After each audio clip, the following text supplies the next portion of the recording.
For 60 years, American automotive engineers told the world that hydraulic braking was a solved problem, fast enough, reliable enough, and mature enough to remain the permanent foundation of vehicle safety. They were wrong. The Chery Exeed EX7 just proved every word of it wrong. The number is 90 milliseconds.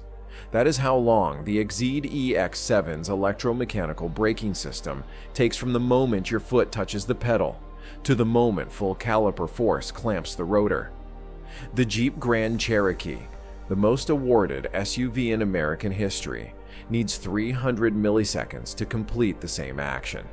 At 70 miles per hour, that 210 millisecond gap translates to 21.5 additional feet of vehicle travel before a single pound of braking force is applied. 21.5 feet. That is not a rounding error. That is the distance between a controlled stop and a collision. This is not just a safety story. It is a supply chain story, a job story, a Detroit story. Because the hydraulic braking system inside every Jeep, every Ram, every Ford and Chevrolet sold in America today is not being improved. It is being replaced by software, by electric actuators, and by an engineering team inside Chery's premium division that no one at Stellantis saw coming. To understand what just happened, you have to go back to 1950, the year the modern hydraulic disc brake entered passenger vehicles and never left.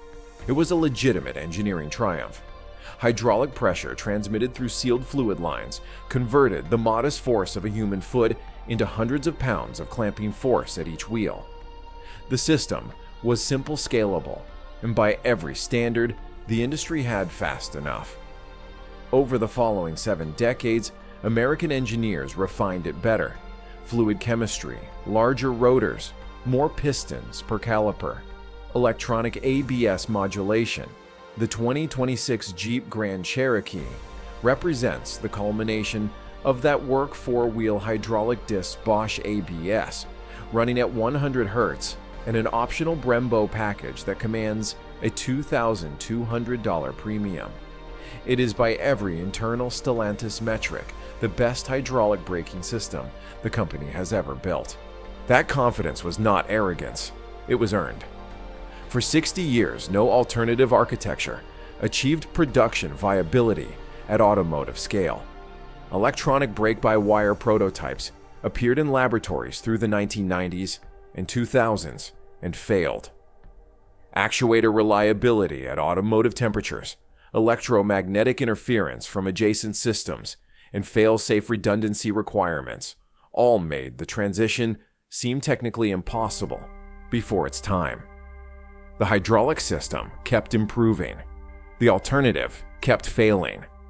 The industry drew the obvious conclusion: the problem was solved. What Detroit missed was not a technological signal. It was a manufacturing signal. The moment Chinese electric motor density crossed a specific threshold, the point where an actuator small enough to fit inside a brake caliper could generate enough force to replace hydraulic pressure entirely, the 60-year assumption collapsed overnight. That threshold was crossed quietly inside Chery's premium engineering division without a press release.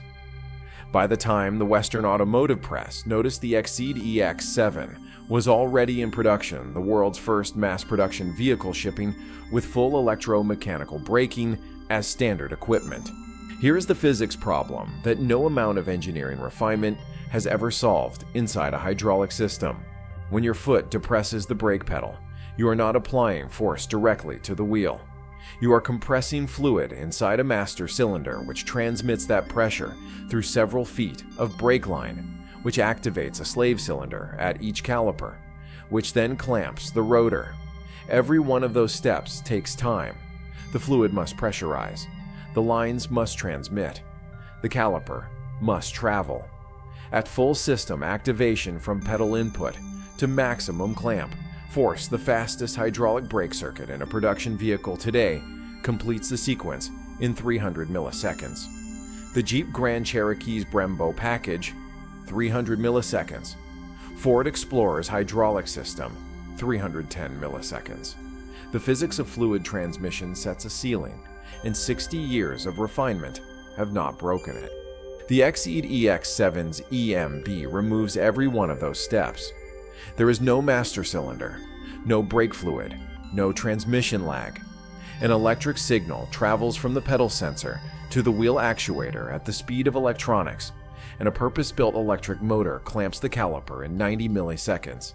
The ceiling is gone, not raised. Gone.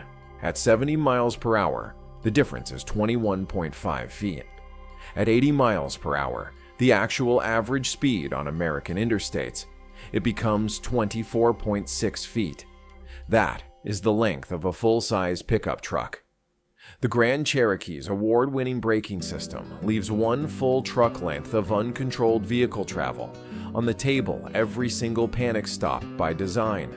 Response time is only the first dimension of the problem. The second is control frequency, how many times per second the braking system can read the road and adjust its output. The Bosch ABS module inside every Jeep Grand Cherokee, every Ram 1500, every Ford Explorer sold in America, updates its brake pressure commands at 100 Hz, 100 times per second. That was state-of-the-art in 1995, when the computational cost of faster sampling was prohibitive. In 2026, it remains the industry standard, not because 100 Hz is sufficient, but because the hydraulic architecture cannot use faster commands even if the computer generates them. You cannot modulate fluid pressure faster than the mechanical components can respond. The hardware sets the ceiling on the software. The Exceed EX7's EMB control software runs at 1000 Hz, 10 times faster. Because electric actuators respond to electrical signals, not to fluid pressure, the system can adjust braking force at each individual wheel every single millisecond. In the 300 milliseconds, it takes a Grand Cherokee's hydraulic system to reach full braking force once the Exceed EX7's EMB has already sampled road conditions 300 times and made 300 individual adjustments per wheel. This is not incremental improvement. It is a different category of machine. The practical consequence arrives in the scenario every American SUV buyer has faced: emergency lane change at highway speed, uneven road surface, one wheel on dry asphalt, one wheel on a painted line. At 100 Hz, the ABS system detects wheel slip cuts. Pressure reapplies. At 1000 Hz, the slip is corrected before it develops into a skid. The vehicle goes where the driver intends. The difference is not visible in a parking lot test. It is only visible when the alternative is a guardrail. There is a third problem with hydraulic braking that American manufacturers have never had to confront directly, because until now, there was no alternative. Brake fluid degrades. DOT4 brake fluid. The standard in every Jeep Grand Cherokee and most American vehicles absorbs moisture from the atmosphere over time. As moisture content increases, the boiling point drops. Under sustained braking load, a Colorado mountain descent, a Texas emergency stop in summer heat, fluid temperature can reach 180 to 220 degrees Celsius. Above the fluid's boiling point, vapor bubbles form inside the brake lines. Vapor does not transmit hydraulic pressure. The brake pedal goes soft. This is not a theoretical failure mode. It is documented in NHTSA incident reports, in SCCA competition regulations, and in the fine print of every Jeep owner's manual, which recommends brake fluid replacement every 2 years to manage the risk. The Exceed EX7's EMB has no brake fluid. There is no boiling point, no moisture absorption, no 2-year replacement interval. The actuator generates force electrically consistently at the same response time, whether the vehicle has been sitting for 3 years or descending a 6% grade for 40 minutes. The maintenance liability that American SUV owners have simply accepted as part of vehicle ownership, the brake fluid flush, the soft pedal, the mountain grade anxiety does not exist in this system. It was engineered out entirely. Let's name the vehicles, not as abstractions, as specific products with specific numbers sold to specific Americans who deserve to know what they are buying. Start with the strengths, because they are real. The Grand Cherokee is genuinely capable hardware. The 4xe plug-in hybrid delivers 25 miles of electric range, 375 combined horsepower, and a towing rating of 6,000 pounds. The available quadralift air suspension and select terrain system give it legitimate off-road competence that no Chinese SUV currently matches in the American market. Stellantis spent decades building that capability, and the American consumer knows it. Here's exactly where it loses. The Grand Cherokee's hydraulic brake circuit responds in 300 milliseconds. Its ABS updates at 100 Hz. Its brake system adds 17 kilograms of master cylinder booster and fluid lines that require maintenance every 2 years. The 4xe's regenerative braking layer adds complexity on top of a hydraulic foundation. It does not replace it. Every award the Grand Cherokee has won for safety was measured against other hydraulic systems. It has never been benchmarked against a 90 millisecond competitor because until this year, one did not exist in production. The market consequence, Stellantis is projecting Grand Cherokee sales of approximately 190,000 units in 2026. If the XZ EX7 or any Chery platform SUV carrying EMB enters the American market at the $38,000 to $44,000 price point, with verifiable performance data, the Grand Cherokee safety narrative collapses at the exact segment where Stellantis generates its highest margin per unit. The Explorer is the second most relevant benchmark because it occupies the same midsize SUV space and represents Ford's highest volume non-truck product. The Explorer's hydraulic disc system operates at the same 300 millisecond ceiling. Ford has announced no EMB roadmap. The ST Performance variant adds larger Brembo rotors, still hydraulic, still 300 milliseconds, and markets them as a safety upgrade. They are not a safety upgrade relative to EMB. They are a refinement of a system that is now structurally outclassed. Ford's exposure here is compounded by timing. The current Explorer generation runs through 2027 before a full platform refresh. That means 2 model years of selling a vehicle whose braking architecture is a full generation behind in a segment where the primary purchase justification for American families is safety. The Tahoe and Yukon represent the large SUV segment 1 tier above the Grand Cherokee in size, price, and cultural visibility. Both run hydraulic systems at 300 milliseconds. GM has no published timeline for EMB integration. The Tahoe's primary American buyer, suburban family highway commuter. Occasional towing is precisely the customer for whom brake response time in a panic stop is the most consequential safety variable. GM is selling them 60-year-old response physics at $58,000 to $72,000.